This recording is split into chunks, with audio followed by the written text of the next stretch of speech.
Unsure of your dream? Study abroad destination? Clear your doubts. Videsh Consult. Call 9676502888. నమస్కారం, welcome to I dream. ధర్మ మార్గం with Vijitha కార్యక్రమానికి స్వాగతం.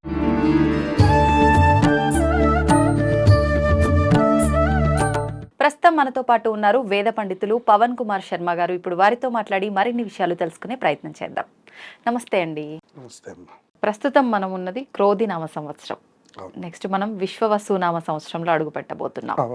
ఎలా ఉండబోతోంది శ్రీ విశ్వవసునామ సంవత్సరం అంతా కూడా? ఏ రంగాల వాళ్ళకి ఎలా ఉండబోతోంది? పంచాంగ శ్రవణం ఉగాది అనగానే షడ్రుచుల కలయిక ఉగాది పచ్చడి, నిజంగా వీటన్నిటి గురించి తెలియజేయండి. వీటితో పాటు నిజంగా ఉగాది రోజు ఆచరించాల్సిన విధి విధానాలు ఏంటో తెలియజేయండి. శ్రీ మహాగణాధిపతయే నమః. ఉగాది అనేటటువంటిది మనకి తెలుగువారికి వచ్చేటటువంటిది మొట్టమొదటి పండుగ. అవునండి. అది చాలా ప్రత్యేకమైనటువంటిదిగా చెప్తారు. దీన్ని గతంలో యుగాది అని పిలిచేవారట. యుగాది అంటే యుగములన్నిటికీ కూడా ప్రారంభమయ్యేటటువంటిది అని అర్థం. బ్రహ్మగారు సృష్టిని ప్రారంభించినటువంటి రోజు అని అర్థం అన్నమాట. బ్రహ్మగారు సృష్టిని ప్రారంభించింది ఉగాది రోజున, అంటే చైత్ర శుద్ధ పాడ్యమి రోజున. ఆయన వర్క్ మొదలు పెట్టారు ఈ యొక్క సృష్టి అంతా కూడా. అందుకని దీన్ని ఏమన్నారంటే యుగాది అన్నారనమాట. బ్రహ్మగారు పనిని ప్రారంభించినటువంటి రోజు. దీన్నే మనం సంవత్సరానికి ప్రారంభం రోజుగా మనం తీసుకొని మన యొక్క కార్యములన్నీ కూడాను ఉగాది నుంచి సంవత్సరం పేరు మారడం ఇట్లాంటివన్నీ మనం మొదలు పెడుతున్నాం. వచ్చేటటువంటి పేరు విశ్వావసు అనేటటువంటి పేరు. అది చాలా గొప్పదైనటువంటి పేరు. ఇదొక గంధర్వుడికి ఉన్నది ఈ పేరు. విశ్వావసు అనేటటువంటి గంధర్వుడికి ఈ యొక్క పేరు ఉన్నది. ఈ విశ్వావసు అనేటటువంటి గంధర్వుడికి ఈ పేరు ఉండడం వల్ల చాలామంది వివాహములు కానటువంటి వాళ్ళకి ఈ విశ్వావసు గంధర్వుడిని పూజించడం కూడా మనకు ఒక సంప్రదాయంలో ఉంది. అందువల్ల ఈ సంవత్సరం అంతా మనం కోరుకోవాల్సింది, ఎవరెవరికి వివాహములు కావాలో వాళ్ళందరూ కూడా ఈ సంవత్సరానికి వివాహం అయిపోయి చక్కగా వాళ్ళందరూ సుఖమైనటువంటి జీవనం చేయాలి. ఇది చాలా గొప్ప పేరు కలిగినటువంటి సంవత్సరం. ఇక ఇందులో మనం ఆచరించవలసిన విధి విధానాల గురించి మాట్లాడుకుంటే, ఉదయాన్నే మనం ఏ పండగ అయినప్పటికీ మనకి సనాతన ధర్మం చెప్పడం బ్రాహ్మీ ముహూర్తంలో నిద్రలేవడం. ఎందువలన అంటే సూర్యోదయానికి తర్వాత నిద్రలేచినటువంటి వారికి, సూర్యోదయాత్ పూర్వమే నిద్రలేచినటువంటి వారికి ఉన్నటువంటి వ్యత్యాసాన్ని మనం ఏ శాస్త్రము మనకి చెప్పక్కర్లేదు, సహజంగా మనం అందరిలో గమనించవచ్చు. ఉదాహరణగా 5 గంటలకి లేచి కాసేపు వాకింగ్ చేసి 7 అయ్యేసరికి స్నానం కాఫీ కాస్త అవి పూర్తి చేసుకునే వాళ్ళ యొక్క మైండ్ సెట్ ఎలా ఉంది, 7:30 8 గంటలకి దుప్పటి తీసేటటువంటి వాళ్ళ యొక్క స్థితి ఎలా ఉంది అంటే వాళ్ళకి ఎప్పుడు లేజినెస్గానే ఉంటుంది. అందుకనే మన పెద్దవాళ్ళు 7 8 గంటలకి రోగం వచ్చిన వాడు తప్ప అన్యులైనటువంటి వాళ్ళు, ఉత్సాహంగా ఉన్న వాళ్ళు ఎవరు కూడా పడుకోకూడదు అంటూ ఉండేవారు. నీకు కావాలంటే మధ్యాహ్నం పడుకో 1 గంట సేపు, కానీ 6 దాటిన తర్వాత 9 గంటల వరకు, అంటే సూర్యుడు వచ్చేటటువంటి ఆ సందర్భంలో కనుక నువ్వు పడుకున్నావు అంటే నీ ఖాతాలో నుంచి ఆ డే డిలేట్ అయిపోయినట్టు అర్థం. ఎందుకంటే ఇంకా ఆ రోజు ఏ పని కాదు. ఆ లేజినెస్ కంటిన్యూ అవుతూ ఉంటుంది అనమాట. మనకి 2ంటికే అదే మూడు ఉంటుంది, సాయంత్రం 6 గంటలకే అదే మూడు ఉంటుంది. నిద్ర లేవగానే తింటాం, తినంగానే మళ్ళీ మనకి నిద్ర వస్తుంది. అందువలన ఉదయం నిద్ర లేవడం మీద చాలా ప్రత్యేకమైన విభాగాన్ని చెప్పారు. మన సైన్సు, మన యోగా, మన ఆరోగ్య సూత్రములు అన్నీ అవే మాటలు చెప్తున్నాయి. అందుకని ఉగాది రోజు చేయాల్సిన మొట్టమొదటి పని ఏంటి? మిగతా రోజుల్లో ఎప్పుడు లేచినా లేవకపోయినా కనీసం ఉగాది రోజైనా అట్లీస్ట్ మనం బ్రాహ్మీ ముహూర్తంలో లేవడం. కనీసం 5:30 కన్నా, బ్రాహ్మీ ముహూర్తం 4 గంటలకి, సూర్యుడు వచ్చే ముందర లేవడం అంటే కనీసం 5:30 కన్నా నిద్ర లేస్తే ఆ రోజు కూడా ఒంటికి నూనె రాసుకొని అభ్యంగన స్నానం అంటాం మనం. అభ్యంగన స్నానం చేస్తే అలక్ష్మి పరిహారం జరుగుతుంది. అంటే ఏదైతే చెడు ఉన్నదో, నెగిటివ్ ఏదైతే ఉందో అదంతా వెళ్ళిపోతుంది. అది పెద్దలు మనకి నూనె మాడికి కొంచెం ఒంటికి నూనె రాస్తే అది ఇంకా చలవ అని చెప్తారనమాట. పెద్దలు లేకపోతే మనమే ఒంటికి కాస్త నువ్వుల నూనె రాసుకొని ఆ లోపలికి వెళ్ళి శుభ్రంగా స్నానం చేసి ఆ తర్వాత ఒక నూతనమైనటువంటి వస్త్రాలు ధరించాలి. ఆ రోజు పాత బట్టలు కట్టుకుంటే ప్రధానంగా ముందు దరిద్ర దేవతను ఆహ్వానించడంట. కొంతమంది ఏమంటూ ఉంటారంటే, మాకు ఇట్లాంటి నియమాలు ఏం లేవండి, సాయంత్రం ఏదో ఫంక్షన్ ఉంది దానికి వేసుకుంటాం కొత్త బట్టలు, ఇప్పుడు ఏదో మామూలు బట్టలు వేసుకుందామని అనుకుంటారు. మీరు బట్టలు వేసుకునేది ఎవరికో కనిపించడానికి అనేటటువంటి విభాగం అనేటువంటిది అసలు మనలో ఒక రిజిస్టర్ అయిపోయింది అనమాట. ఇవాళ మనం ఏదైనా ఒక బట్ట వేసుకోగానే అందరూ చూడాలి, బాగుంది అనాలి అనేటటువంటి ఒక ఆసక్తితో వేసుకుంటున్నాం, కానీ మన గురించి మనం వేసుకోవడం పోతుంది లోకంలో. అందుకని ఇప్పుడు ఇంట్లో ఉన్నంతసేపు మనం చూడండి, మనం వాడే దుస్తులు ఏమిటి, పిచ్చి పిచ్చిగా, బయటకు వచ్చినప్పుడు మనం వాడే దుస్తులు ఏమిటి, దాని మీద కూడా మనకి ఈ అధ్యయనం సరిపోతుంది. అవును. అందుకని ఈ ఉగాది యొక్క పర్వదినం ఏం చెప్తోందంటే, ఎవరు చూసినా చూడకపోయినా నీ కోసం నువ్వు వేసుకో, నీ లక్ష్మీదేవిని నువ్వు ఆహ్వానం చేసుకో. నువ్వు ఎవరి కోసమో కాదుగా, మన బ్యాంక్ బ్యాలెన్స్ మనకి తెలియాలి కానీ ప్రపంచానికి తెలియక్కర్లేదు. వాస్తవం. అట్లా కోసమని మనం నూతనమైనటువంటి వస్త్రాలు ధరించాలి. ఉమ్, చాలా మంది ఇట్లా అనడం చూసాం కాబట్టి ఇక్కడ మనం చెప్పుకుంటున్నాం ఇది. అవును. ఎందుకంటే సాయంత్రం బయటికి వెళ్తున్నాము, సాయంత్రం గుడికి వెళ్తాం కాబట్టి ఉమ్, సాయంత్రం కొత్త బట్టలు వేసుకుందాం, ఇప్పుడు నార్మల్ వేసుకుందాము అని అనుకుంటాం. ఉమ్, కానీ కాదు, ఉదయం తలస్నానం అయిపోగానే కొత్త బట్టలు ధరించాలి. ఉమ్, ఆ తర్వాత మనం అనుకున్నట్టు ఈ షడ్రసోపేతమైనటువంటి ముందు దేవుణ్ణి శుభ్రం చేసుకొని దేవుడికి పూజ చేసుకొని ఈ 6 రకములు కలిసినటువంటి యొక్క పచ్చడిని నివేదన చేసి ఉమ్, ఆ పచ్చడిని ప్రసాదంగా స్వీకరించాలి. అది స్వీకరించేటప్పుడు కూడా మనకు ఒక ప్రత్యేకమైనటువంటి శ్లోకం ఉన్నది. ఆ శ్లోకం చెప్తూ గనక మనం గనక తీసుకున్నట్లయితే సంవత్సరం మొత్తం కూడా మనకి ఆరోగ్యాన్ని ప్రసాదించమని ఆ శ్లోకంలో అర్థం ఉన్నది. ఏంటండి ఆయుర్వృద్ధికరం తస్మాత్ నింబకందళ భక్షణం అని. ఇది ఆయుష్ని వృద్ధి చేస్తుంది అన్నమాట, తేజస్సును వృద్ధి చేస్తుంది. ఈ 6 రకములు కూడా మనకి లోపల ఉన్నటువంటి 6 గుణములకు సంకేతం. ఈ 6 గుణములు కూడా మనకి ఎప్పుడెప్పుడు ఎంతెంత కావాలో అంతంత కావాలి. ఇవాళ మనకి ఏ గుణం లేకపోయినా మనం ఫెయిల్ అయిపోయినట్లే.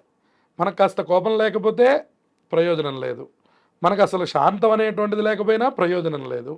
అన్ని రకములు మనుష్యుడికి అవసరం. అది గుర్తు చేయడమే ఈ షడ్రసోపేతమైనటువంటి ప్రసాదం మొట్టమొదట తీసుకోవడం. ఆ తర్వాత మనం దేవతార్చన చేసుకొని మామూలుగా దేవుడికి పూజ, ఆ రోజు ఎవరికి ఏది చేతనైతే ఆ పిండి వంటలు తీసుకోవడం.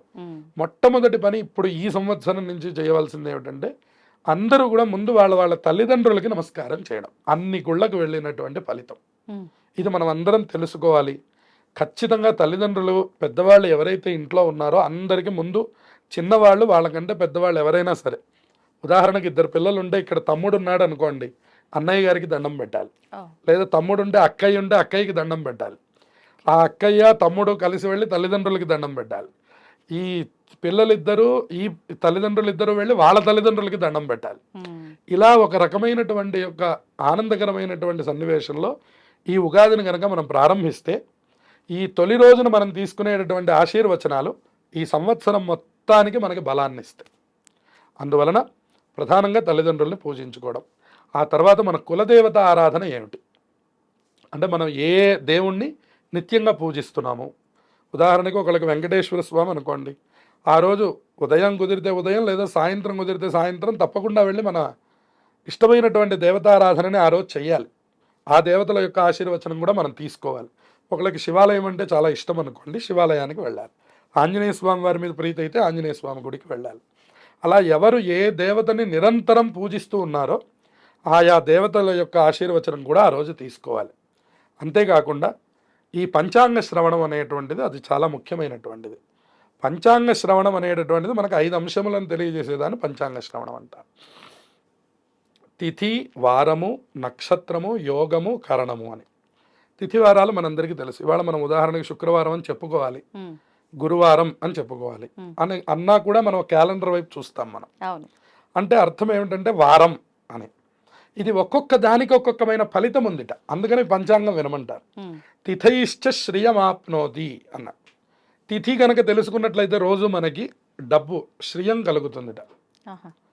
వారాత్ ఆయుష్యవర్ధనం, వారం కనుక తెలుసుకున్నట్లయితే ఆయుష్ పెరుగుతుంది. నక్షత్రాత్ శమయతే పాపం, నక్షత్రం కనుక తెలుసుకున్నట్లయితే పాపం పోతుందిట ఆ రోజు. యోగాత్ రోగ నివారణం, యోగం వల్ల రోగం నివారణ అయిపోతుంది. కరణాత్ కార్యసిద్ధించ పంచాంగం ఇది లక్షణం అని చెప్పారు. ఈ కరణం కనుక తెలుసుకున్నట్లయితే ఆ రోజు కార్యసిద్ధి కలుగుతుంది. మనకి పనున్నా లేకపోయినా ఇవాళ బోల్డ్ అన్ని యాప్స్ వచ్చాయి మనకి. కనీసం దాంట్లో ఈ 5 ఏంటి, ఓహో ఇవాళ గురువారం, ఓహో ఇవాళ పాడ్యమి తిథి, ఇవాళ ఆశ్లేష నక్షత్రం, ఇలా ఇవన్నీ చూసుకున్నా కూడా ఉత్తమమైన ఫలితాలు వస్తాయట. అందువల్ల చాలామందికి ఇది కుదరదని కనీసం ఉగాది రోజైనా ఇది వినండి అయ్యా మొదటి రోజు, తర్వాత సంగతి తర్వాత. ఎట్లా అయితే మనం మొదటి రోజున అన్నీ బాగా చేస్తాం, పెళ్లి రోజున అత్యంత ప్రేమగా ఉంటాం, తర్వాత సంగతి తర్వాత. అట్లా ఇది కూడా కనీసం మొదటి రోజైనా మీరు పంచాంగం యొక్క విధానాలు తెలుసుకోండి, మీ రాశి ఫలితాల గురించి తెలుసుకోండి. అలాగే ఈ సంవత్సరంలో ఏదైనా ఒక మార్పుని తప్పకుండా స్వీకరించండి ఆ రోజు. ఓకే. ఇప్పుడు మీరు ఈ నిత్యంలో ఉన్నటువంటి విషయం మీద నుంచి ఇంకొంచెం గ్రోత్ అవ్వడానికి, ఉదాహరణకి నేను ఈ సంవత్సరం నుంచి 1 గంట ఫోన్ వాడడం తగ్గిస్తాను అనుకోండి, అది ఎంతో ఆరోగ్యం, అది ఎంతో టైం మీకు ఇచ్చినట్లు అనమాట. సో మనం ఫోన్కి ఇస్తున్నంత టైము మనం మన కుటుంబ సభ్యులకి ఇవ్వట్లేదు, మనం మన ఏ రకమైనటువంటి పనులకు కూడా ఇవ్వట్లేదు. మన టైం అంతా మనం ఫోన్కి ఇస్తున్నాం. అది ఆదాయ మార్గం అయితే సంతోషమే, కానీ అది ఆదాయ మార్గం కూడా కాదు, సమయం వృధా చేయడం అవుతుంది.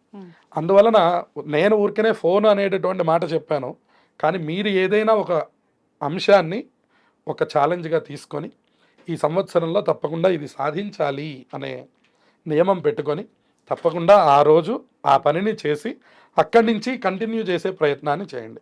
ఉదాహరణకి రాత్రిపూట భోజనం మానేస్తాను అని అనుకోవచ్చు, ఉదాహరణకి నేను రోజు ఒక 2 గంటలు వాకింగ్ చేస్తాను అనుకోవచ్చు. ఇలా ఏదైనా ఒక కొత్త మనకు ఉపయోగపడేటటువంటి ఒక కొత్త ప్రకరణాన్ని ప్రతి వయస్సు వాళ్ళు ప్రారంభం చేయాలి. దాని ద్వారా ఈ సంవత్సరం అంతా కూడా మీకు ఆయుష్, ఆరోగ్యము అన్నీ కూడా మారుతాయి. ఏది మనలో మార్పు ఏం జరిగింది అని మన ప్రశ్న వేస్తే మనలో మార్పు ఏవో గ్రహాలు తీసుకొస్తాయో, నక్షత్రాలు తీసుకొస్తాయో అని మీరు అనుకోవద్దు. మీరు అనుకొని చేయడం మీరు మొదలు పెట్టారా, మొదలు పెట్టలేదా? అప్పుడు మళ్ళీ నేను అనేటటువంటి మాట మీరు ఎలా మాట్లాడతారు? మనం ఏదైనా ఒక టాపిక్ అనుకొని నేను సెల్ రేపటి నుంచి రాత్రిపూట పడుకునే ముందర చూడను అని మీరు అనుకున్నారనుకోండి, ఆ పనిని మీరు 2 రోజులు చేయలేకపోయారు అంటే మీరు ఫెయిల్ అయినట్టు అర్థం. మీరు ఇంకొక చోటుకు వెళ్ళినప్పుడు ఏమండి నేను ఎంత గొప్పవాడినో తెలుసా అని మీరు ఎలా మాట్లాడతారు? అప్పుడు మీకు పక్కన ఈ క్వశ్చన్ ఉంటూ ఉంటుంది. 2 రోజులు ఫోన్ చూడడమే ఆపలేకపోయాం, మనం ప్రపంచాన్ని ఏం ఆపుతాం? మనం అందరం ఏం మాట్లాడతామంటే అసలు సిస్టమ్ సరిగ్గా లేదండి, గవర్నమెంట్ సరిగ్గా లేదండి, మా కాలనీ సరిగ్గా లేదు, మనమేం సరిగ్గా ఉన్నాం అనే ప్రశ్న ముందు మనకి మొదలైపోతే మనం ప్రపంచాన్ని మార్చగలం. అందుకని ఏదైనా ఒక కొత్త ఆలోచనని మనం తీసుకోవాలి ఉగాది రోజున. అది తప్పకుండా అమలు చేస్తే ఈ ఉగాది అందరికీ కూడా మంచి ఫలితాలు రావడానికి అవకాశం ఉంటుంది. ఇదే మనకి చెప్పేటటువంటి రాశి ఫలితాలు కూడా. రాశి ఫలాలు ప్రత్యేకంగా చెప్పడానికి గల కారణం ఏమిటంటే అందరం సనాతన ధర్మం వైపుకి నడవడం, అందరం కనీసం రోజుకొకసారైనా దేవాలయాన్ని సందర్శిస్తాను, లేదు నెలలో నాకు 50,000 రూపాయల జీతం, ఒక 1,000 రూపాయలు మా కాలనీలో ఉన్నటువంటి దేవాలయానికి ఇస్తాను, 49,000 నావేగా. ఒక 1,000 రూపాయలు ఒక మంచి కార్యం కోసం నేను ఖర్చు పెట్టనా?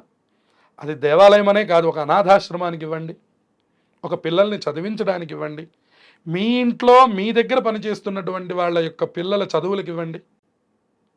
దేవతలనే నమ్మాలి అని నేనేం చెప్పడం లేదు. ఏదో ఒక నిమిత్తంగా ఒక ఆలోచనని తీసుకొని తప్పకుండా అమలు చేస్తే తప్పకుండా ఈ మార్పు, ఉగాది అనేటటువంటి సంవత్సర మార్పు ఏదైతే ఉందో అది మన జీవితంలో కూడా మార్పును తీసుకొచ్చి అందరికీ మంచి జరగడానికి అవకాశం ఉంటుంది. చక్కగా వివరించారండి. ధన్యవాదాలు. శుభమస్తు.